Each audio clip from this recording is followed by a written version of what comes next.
চুঁচুড়ার একটি পার্কের ছবি দেখাই আপনাদের, যে পার্ক শিশু উদ্যান নামে পরিচিত। দেখুন, পার্ক মানে সেখানে খেলাধুলা হবে, জটলা হবে, সেটাই তো স্বাভাবিক। তো এই জটলার কাছে গিয়ে কি দেখা গেল দেখুন।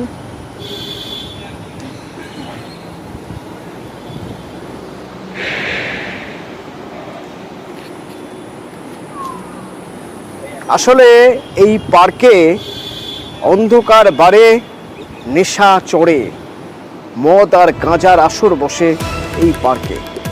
সোমনাথ প্রতিনিধি আমার সঙ্গে সরাসরি রয়েছেন। সোমনাথ, কেউ কি দেখার নেই? প্রশাসন জানে না? কেউ কমপ্লেন করেননি? নিশ্চয়ই করেছেন। তারপরেও কিভাবে এখানে মদ গাঁজার আসর চলে?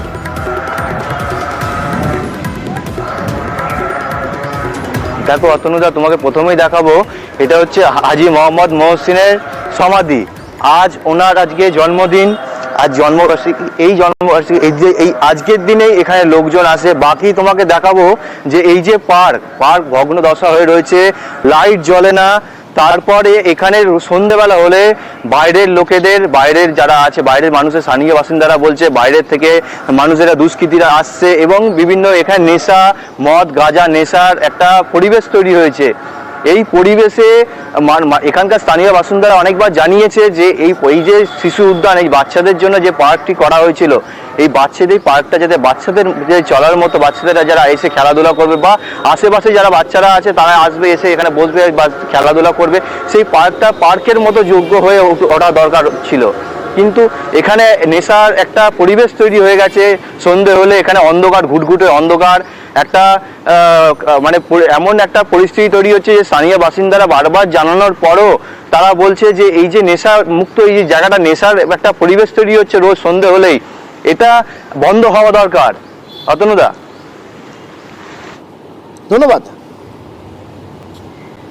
উনি তো বয়স্ক মানুষ, উনি কিছুই করে না, খালি ফুল পারে আর একটা জঙ্গলও কাটে না। আর বছরকে বছর এমনি জঙ্গল পড়ে থাকে, ওরা কোনো দেখভালই করে না। এই এত বড় পার্কটা আছে, এইখানটা একটা রাস্তা বানায়নি, এইখান থেকে পুরো কাঁচা রাস্তা, মানুষ ঢোকেই না। নেশা ভাঙ কারা করে? বাইরে থেকে আসে? নেশা ভাঙ বাইরের ছেলেও করে, পাড়ার ছেলেও করে। পাড়ার ছেলে মদ আর একটুখানি ওই গ্যাঁটা খায়। আচ্ছা, এবার রাত্রিরে বাইরের ছেলেরা ঢোকে, খুলাই তো পড়ে থাকে। সারা বছর জঙ্গলে ঢাকা, মাঝে একটা এখানে শিশু উদ্যান গড়ার উদ্যোগ গ্রহণ করা হয়েছিল। আপনারা দেখতে পাবেন যে অর্ধেক কাজ হয়ে থেমে আছে। যেটুকু কাজ হয়েছিল তারও যে গ্রানাইট এইসব খুলে নিয়ে চলে যাওয়া হচ্ছে, কোনো হদিস নেই। আর সন্ধ্যা হলে তো এখানে একদম অসামাজিক কার্যক্রমের একদম পীঠস্থান হয়ে ওঠে। তো এটাই আক্ষেপের যে যার দানে আমরা সমৃদ্ধ, ইমামবাড়া হাসপাতাল থেকে মহসিন কলেজ, আমরা শিক্ষা স্বাস্থ্যে উপকৃত, তার প্রতি আমরা এইটুকু শ্রদ্ধা জানাতে পারি না। গাইড এটা নয়, এটা ইমামবাড়া কর্তৃপক্ষ এবং হেরিটেজের আন্ডারে চলে গেছে। তারা সমস্ত ব্যবস্থাতেই করেন। আমরা যখন আমাদেরকে বলবেন ভাদুরার মল্লপাড়ায় 15টি পরিবার পড়েছেন বিপাকে, কারণ তারা থাকেন বাঁকুড়ায় দ্বারকেশ্বরের একেবারে পারে। বর্ষা এবার দক্ষিণবঙ্গে ঢুকে গেছে, বৃষ্টি হচ্ছে, কোথাও ভারী বৃষ্টি, কোথাও অতি ভারী বৃষ্টি। এই বর্ষার সিজনটা কাটাতে পারবেন তো তারা? কারণ একেবারে নদী পাড়ে রয়েছেন এবং বাঁকুড়ার এই খরস্রোতা নদীগুলোর জলের স্তর বাড়ছে, আতঙ্কে রয়েছেন তারা। যাচ্ছে, আমাদের ঘর বাড়ি সব চলে যাচ্ছে, দিয়ে গেছে বস্তা, এগুলো তো সব ভড়কিলি চলে যেতেও পারে। এখন বান হয় নাই, তাই ঢালাই করে দিলে তো ভালো করতো, বোল্ডার দিয়ে ধসকি দিচ্ছে। তো গতবারও দিয়ে গেছিল, সব জলে চলে গেল হড়কি, নদীর দিকে ঝুলছে সব কিছু, বাদা ঘর, তাকি বসে তাকি সবকে জড়া পুটুলি করে নিয়ে এই জলের বানের ভয়ে। আমার সঙ্গে রয়েছেন বাঁকুড়া থেকে আমার প্রতিনিধি প্রিয়ব্রত। বোল্ডার দিয়ে যদি কোনোভাবে স্থায়ী একটা সমাধানের রাস্তা বার করা যায়, বোল্ডার দিয়ে যদি রাস্তাগুলো মানে পাড়গুলো যদি বাঁধাই করা যায়, তাহলে কি সত্যি এই খরস্রোতা নদী আটকানো সম্ভব হবে? অন্তত গ্রামের মানুষ তো তাই মনে করছে না। যদি তাই হয়েই থাকে, তাহলে সেখানে প্রশাসন কেন সে কাজ করে দিচ্ছে না?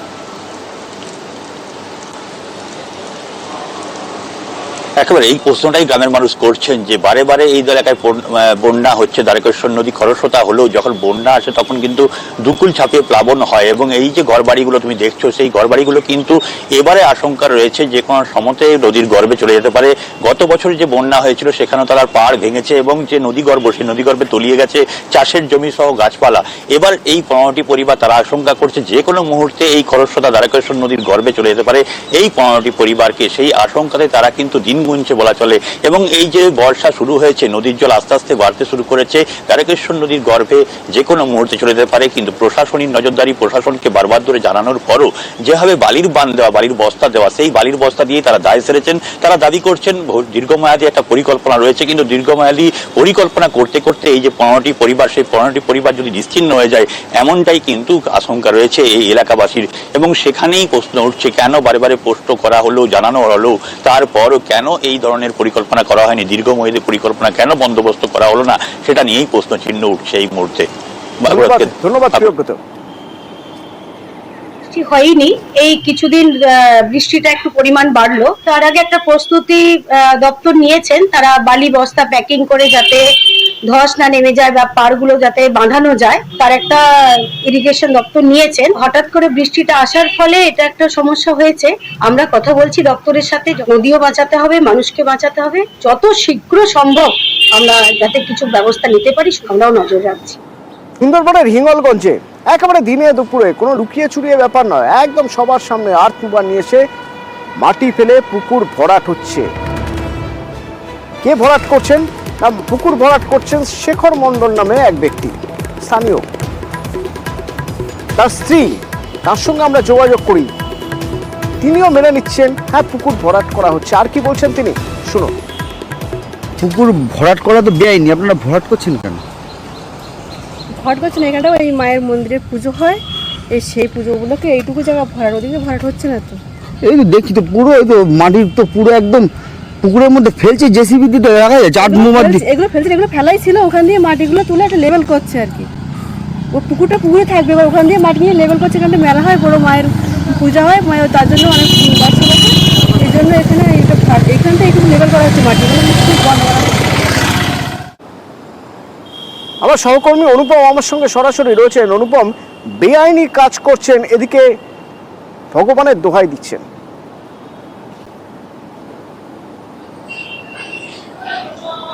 হ্যাঁ দেখো অতনুদা, এটাই একদম সত্যি যে এই যে একদম হিঙ্গলগঞ্জের সুন্দরবন লাগোয়া গোবিন্দকাটি পঞ্চায়েতের পঞ্চপল্লী এলাকা, সেখানে একদম রাস্তার ধারে দিনে দুপুরে পুকুর ভরাট করছে, আর্থ মুভার দিয়ে পুকুর ভরাটের কাজ চলছে। এবার আমরা যখন সেই শেখর মণ্ডলের খোঁজ করি তখন শেখর মণ্ডলের বাড়ি ছিল না, তাকে পাই না। তার স্ত্রীর সঙ্গে আমরা যোগাযোগ করি, নীলিমা মণ্ডল, তিনি কিন্তু স্বীকার করে যে পুকুরটা ভরাট করা হচ্ছে, কিন্তু দোহাই দেয় যে পাশে মন্দির আছে, মন্দিরে লোকজন আসে, মন্দিরে পুজো দিতে আসে, সেই জন্য এখানটায় ভরাট করা হচ্ছে। তার মানে মন্দিরের দোহাই দিয়ে পুকুরটা ভরাট করা হচ্ছে। এবার পুকুরটা ভরাট হয়ে গেলে মন্দিরের কাজে লাগবে কি, সেখানে কোনো প্রমোটিং হবে কি, বাড়ি হবে, সেটা পরের বিষয়।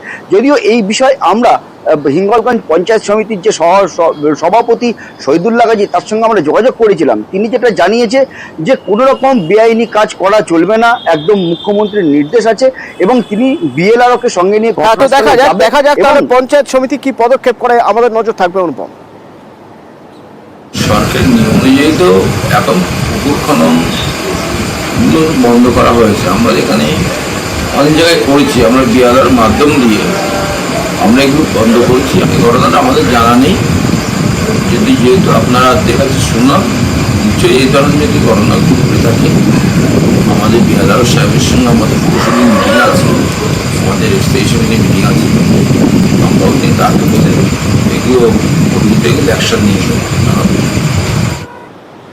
নামখানার উত্তর চন্দনপিড়িতে দীর্ঘদিন ধরে রাস্তার হাল বেহাল। আর যখন দক্ষিণবঙ্গে ভারী বৃষ্টির পূর্বাভাস রয়েছে, যখন টানা বৃষ্টি হয়ে চলেছে, তখন সেই রাস্তার কি হাল হতে পারে একবার ভাবুন। মানুষ বলছেন যে তারা দীর্ঘদিন ধরে বলে এসেছেন, কিন্তু প্রশাসনের কারো কোনো হেলদোল নেই। বিশ্বজিৎ প্রতিনিধি আমার সঙ্গে সরাসরি রয়েছেন। বিশ্বজিৎ, কেন হেলদোল নেই?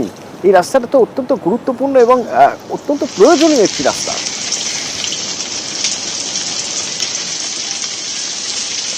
হ্যাঁ দেখো, নামখানার যে এই উত্তর চন্দনপিড়ি যে গ্রাম, সেই গ্রামের যে রাস্তাটা যে এই এতদিন ধরে যে প্রায় 5 বছর ধরে বেহাল হয়ে পড়ে রয়েছে, তার খবর হয়তো প্রশাসনের কাছে নেই। সেই কারণেই হয়তো এই ঘটনা কিন্তু যে গ্রামের মানুষরা কিন্তু দুর্ভোগের শিকার। পরিস্থিতি যেটা হলো যে এই যে গ্রামের উপর দিয়ে একটা ব্রিজ গিয়েছে এবং ব্রিজ তৈরি হয়েছে, নামখানা যে পচামড়ি খাল রয়েছে তার উপরে একটা ব্রিজ নির্মাণ হয়েছে।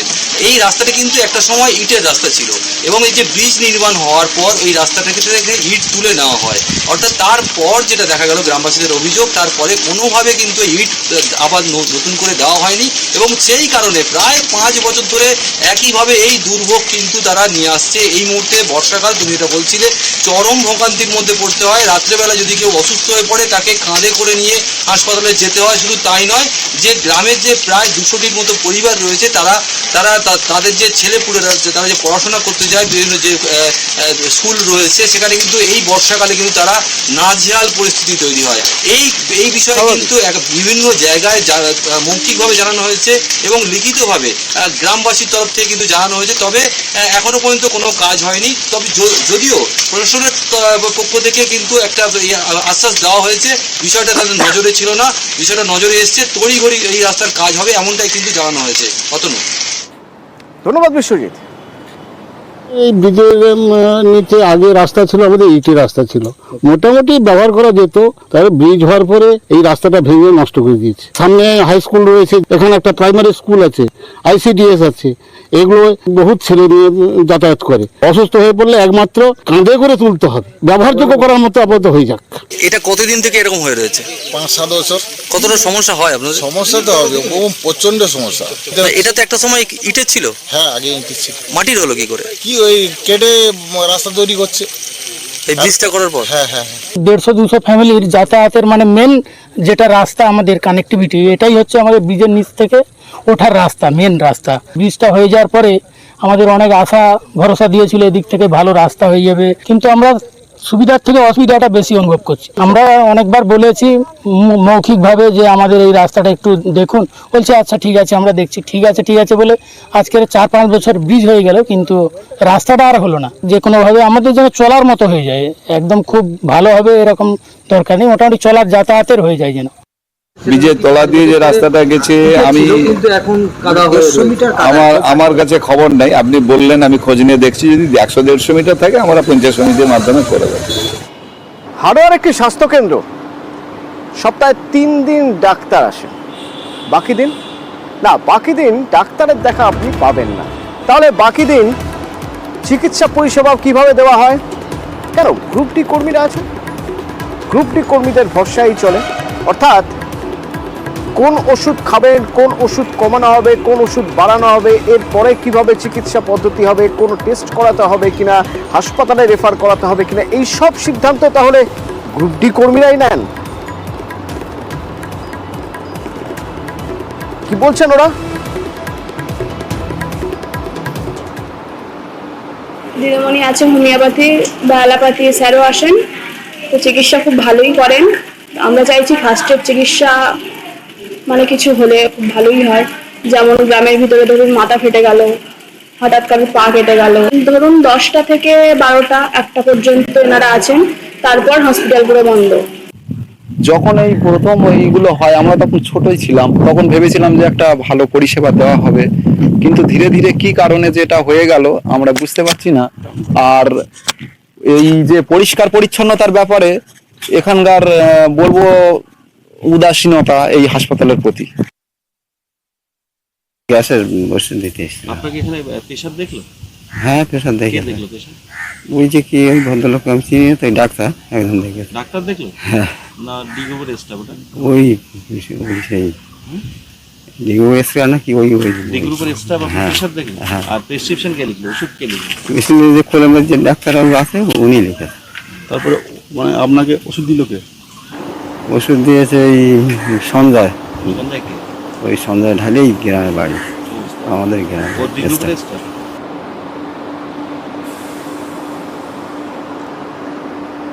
আমার সহকর্মী জিয়াউল আমার সঙ্গে সরাসরি রয়েছেন। জিয়াউল, কোনো রকম কাউকে অসম্মান না করেই বলছি, একজনের কাজ যাবতীয় সবকিছু দেখা, হেল্প করা, চিকিৎসককে হেল্প করা, এবং তিনি একজন কর্মী, গ্রুপ ডি স্টাফ।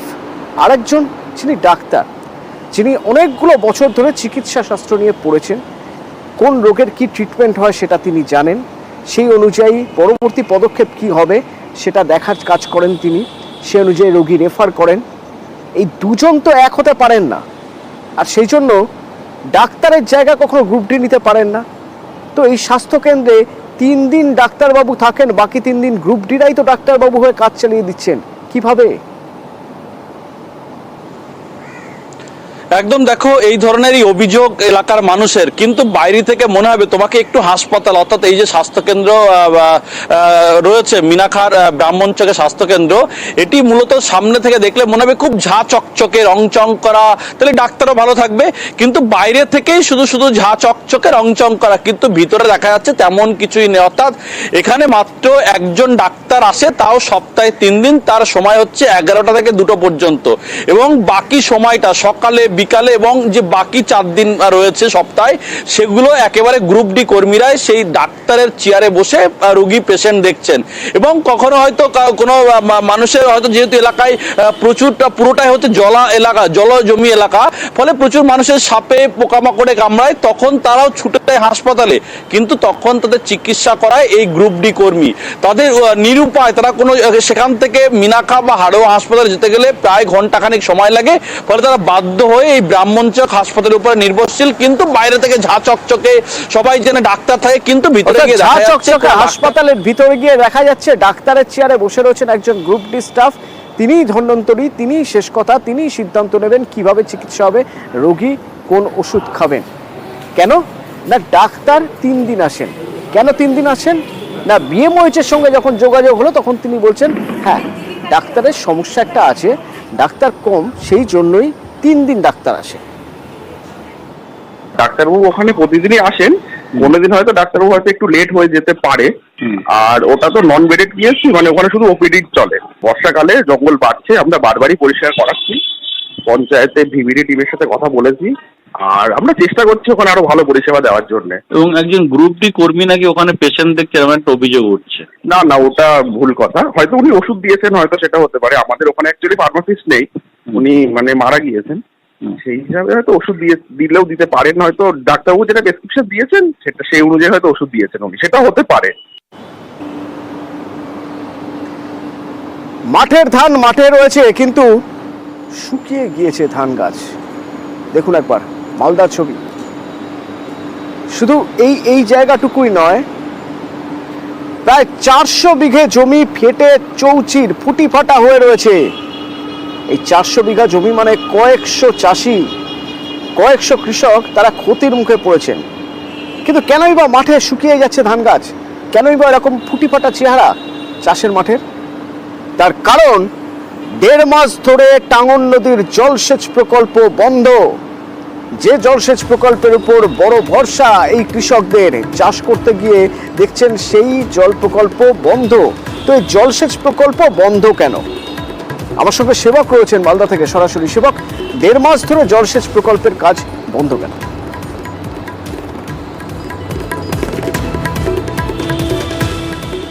একদমই দেখো, মালদহের হবিবপুরের এই যে এলাকা আইহ পঞ্চায়েতের, একটা কিন্তু একটা বিস্তৃত কৃষি অঞ্চল, যেখানে ফসলি জমি, প্রচুর উর্বর জমি, ধান চাষ করে তারা জীবিকা নির্বাহ করেন কয়েকশো কৃষক, এবং তাদের বড় ভরসা টাঙ্গন নদীর এই জলসেচ প্রকল্প। সেই জলসেচ প্রকল্প 1.5 মাস ধরে অকেজো হয়ে রয়েছে। মেরামত করার কথা, মেরামত কাজের নামে পাইপ বিভিন্ন জায়গায় খুলে রাখা হয়েছে, কিন্তু সেগুলি আর সংযুক্ত করা হয়নি, সেগুলি আর চালু মতো অবস্থায় নেই। এই অবস্থায় আজ কাল করে অপেক্ষা করে করে কৃষকদের মাথায় হাত, কারণ অনেকেই ঋণ নিয়ে চাষ করছিলেন। তারা বলছেন গত 15 দিনে মালদায় ভারী বৃষ্টি হয়নি, ফলে আকাশের বৃষ্টি তাও নেই, আবার জলসেচ প্রকল্প বন্ধ। সব মিলিয়ে মাথায় হাত এই কারণেই যে এরপরে জল মিললেও তারা আর ধান চাষ করে লাভবান হতে পারবেন না, ফলে পুরো মরশুমটাই নষ্ট হতে বসেছে। বিপাকে পড়েছেন শয়ে শয়ে কৃষক, এবং তারা কিন্তু এই মুহূর্তে চরম ক্ষুব্ধ, কারণ তাদের অভিযোগ যে জলসম্পদ উন্নয়ন ও অনুসন্ধান দপ্তর যারা প্রকল্পের দায়িত্বে রয়েছে, তারা সময় মতো এত বড় অসুবিধে হতে পারে জানাননি। 1-2 দিন নয়, 1.5 মাস কেটে গেছে, কবে জল আসবে? আর দপ্তরের সঙ্গে আমরা যখন কথা বলছি তারা বলছেন আরো 7 দিন সময় লাগতে পারে, তার আগে জল মিলবে না। কারণ ওয়ার্ক অর্ডার, মালপত্র কেনাতেই অনেক সময় নষ্ট হয়ে গিয়েছে। এখন বাড়তি লোক লাগিয়ে চেষ্টা করা হচ্ছে যাতে প্রকল্পে গতি আনা যায়, কিন্তু কৃষকেরা বলছেন 2-4 দিনে জল না পেলে মাঠেই শুকিয়ে নষ্ট হবে ধান। অতনু, ধন্যবাদ। ধানগুলো মরে যাচ্ছে কি কারণে? জলের অভাবে। জলের ব্যবস্থা ছিল, স্ক্রিমটা ভেঙে দিছে। বলছিল যে সরকারের থেকে নাকি নতুন স্যাংশন হয়েছে স্ক্রিম মেরামত করার, তা তো আজ 1.5 মাস হলে পড়ে আছে, পাইপ টাইপ খুলে রাখছে, কাজ করছে না। এই জলটা কোথা থেকে আসে? এই আমাদের টাঙ্গন নদীর থেকে। সমস্যা জল আমরা পাচ্ছি না, আমাদের ধান মরে যাচ্ছে। কতদিন ধরে এই সমস্যাটা? 18 মাসের প্রথম থেকে। জল আসছে না কেন? সরকারি প্রকল্প যেটা স্কিম থাকে, পাইপ লাইন ঠিক না করতে গেলে জল আসবে না। সিজন রাইতে মাঠ হয়ে গেল, ধান হবে না মনে হচ্ছে। না এরকম হইতে গেলে ধান না, ওই যে সাদা হয়ে গেছে মাটি, ওই যে বিকল হয়ে নেই, ওইটা রিপেয়ারিং এর কাজ চলছে। আর কোর সেক্টর প্রজেক্টে আমাদের 7 দিনের মধ্যে রিপেয়ারিং ওয়ার্কস কমপ্লিট হয়ে যাবে। চাষিরা মাঠে 7 দিন পর থেকেই জল পাবে। এখন কাজ চলছে, এবার কাজ করতে গেলে তো সময় দিতেই হবে। ধান ওঠার পরেই আমাদের ওয়ার্ক অর্ডার হয়েছে, তারপরে পাইপ মানে মেটেরিয়াল কেনা হয়েছে, তারপরে কাজ শুরু হয়েছে। তো আমরা স্পেশাল অ্যাটেনশন নিচ্ছি যাতে লোক বাড়িয়ে কাজটা আরো দ্রুত করা যায়। নিকাশি নালা চাই বড় আয়, তাই বিক্ষোভ দেখানো হচ্ছে নিকাশি নালার দাবিতে। তা না হলে তাদের হাল বেহাল। নিকাশি নালা যদি না থাকে তাহলে টানা বৃষ্টিতে জল জমবে, তখন একেবারে জলমগ্ন হয়ে পড়বে। আর সেই জন্যই বড় আয় রাস্তার পাশের নিকাশি নালা তৈরির দাবিতে বিক্ষোভ দেখানো হচ্ছে। নতুন রাস্তা করা হচ্ছে, কিন্তু রাস্তার পাশে নিকাশি নালা কোথায়? প্রণব, যখন বিক্ষোভ দেখাচ্ছেন মানুষ, আমার প্রতিনিধি প্রণব আমার সঙ্গে রয়েছেন, যখন বিক্ষোভ দেখাচ্ছেন মানুষ, তখন প্রশাসন কি কোনো সদুত্তর দিতে পারছে যে নিকাশি নালা করা হচ্ছে না কেন? না দেখো, সেই সদুত্তর না পেয়েই কিন্তু আজকে বাধ্য হয়ে গ্রামবাসীরা রাস্তা অবরোধের পথে নেমেছে। এবং তাদের দাবি, যখন এই ঠিকাদারি সংস্থা যারা রাস্তা তৈরি করছে সেই সময় বলেছিল যে রাস্তার দুধারে তোমার নিকাশি নালার ব্যবস্থা করে দেওয়া হবে, কিন্তু এখন প্রায় সম্পূর্ণ রাস্তার দিকে সেই জায়গা থেকে কিন্তু বর্ষার সময় বৃষ্টির জলের মধ্যে দিয়েই কিন্তু গ্রামবাসীদেরকে যেতে হচ্ছে। এবং এই নিয়ে কিন্তু তারা বিভিন্ন জায়গাতে অভিযোগও জানিয়েছে, কিন্তু কোনো সদুত্তর পায়নি। তার ফলে আজকে কিন্তু তোমার কাতুরের কাছে, তোমার বড়োয়ার কাতুরের কাছে তারা রাস্তা অবরোধ করে বিক্ষোভ দেখায়। এবং যদিও প্রশাসনের পক্ষ থেকে বলা হয়েছে যে খুব তাড়াতাড়ি এই ব্যবস্থা করা হবে, কারণ জল রাস্তা যেহেতু উঁচু হয়ে গিয়েছে এবং তোমাদের রাস্তার মধ্যে জল জমে যাচ্ছে, সেই কারণে কিন্তু সেই জলের মধ্যে দিয়েই যেহেতু তাদেরকে যাতায়াত করতে হচ্ছে, সেই অসুবিধাটার জন্য কিন্তু তারা ব্যবস্থা করা হবে শীঘ্রই বলেছেন বলে কিন্তু দাবি। ধন্যবাদ। চাঞ্চল্যকর তথ্য উঠে আসছে, রেশন দুর্নীতির টাকা দুবাইতে খাটানো হতো। কিভাবে? বারিক বিশ্বাস, থ্রু বারিক বিশ্বাস দুবাইয়ে টাকা পাচার করে দিয়েছে বারিক বিশ্বাস। নানা রকম তথ্য উঠে আসছে, বিদেশে টাকা লগ্নির তথ্য আছে তাদের কাছে, দুবাইয়ে সম্পত্তির নথি আছে বারিকের। এইসব নথি, এইসব সূত্র কিভাবে মিলছে? অমিত প্রতিনিধি আমার সঙ্গে রয়েছেন, জানাতে পারবেন অমিত? এবং মঙ্গলবার যে তল্লাশি অভিযান চালানো হয়েছিল বারিক বিশ্বাসের ফ্ল্যাট এবং অফিসে, এবং সেখান থেকে তল্লাশি অভিযান চালাতে গিয়ে প্রায় একাধিক নথি তারা বাজেয়াপ্ত করেছিলেন। সেই নথির মধ্যে 22টি, ইডি সূত্রে খবর, প্রায় 22টি সম্পত্তির তারা ডিড বা সংক্রান্ত নথি তারা পেয়েছেন। তার মধ্যে একটি নথি দুবাইয়ের সম্পত্তি সংক্রান্ত এমনটাকে ইডির তরফে দাবি করা হচ্ছে। সেই জায়গা থেকেই ইডির মনে প্রশ্ন আসছে, তাহলে কি বারিক বিশ্বাসের মাধ্যমেও দুবাইতে কোনোভাবে রেশন দুর্নীতির টাকা কি লগ্নি করা হয়েছে? কারণ বাকিবুর রহমানকে যখন প্রথম গ্রেপ্তার করা হয়েছিল রেশন দুর্নীতি মামলাতে, সেই সময় তারও দুবাইয়ে তার সম্পত্তি নথি তার হোটেল ব্যবস্থা পাওয়া গেছিল। সেখানে তদন্ত করতে গিয়ে বা চার্জশিট তারা যখন দাখিল করেছে, সেক্ষেত্রে দুবাইয়ে লগ্নির কথা তারা স্পষ্ট করেছিল। এবার কিন্তু বারিক বিশ্বাসের ফ্ল্যাট এবং অফিসে তল্লাশি করে চালাতে গিয়ে দুবাইয়ের নথি পাওয়া যাচ্ছে। সেই জায়গা থেকে তাদের মনে আবারও প্রশ্ন শুরু করছে, তাহলে কি বারিক বিশ্বাসের মাধ্যমেও ভুল পথে টাকা, রেশন দুর্নীতির টাকা দুবাইয়ে লগ্নি হয়েছে? পুরো তদন্ত করে দেখা হচ্ছে। আগামীকাল বারিক বিশ্বাসকে তলব করা হয়েছে ইডির তরফে। আগামীকাল তিনি যদি হাজিরা দেন তাহলে আরো স্পষ্ট হতে পারবেন ইডি আধিকারিকরা। ধন্যবাদ।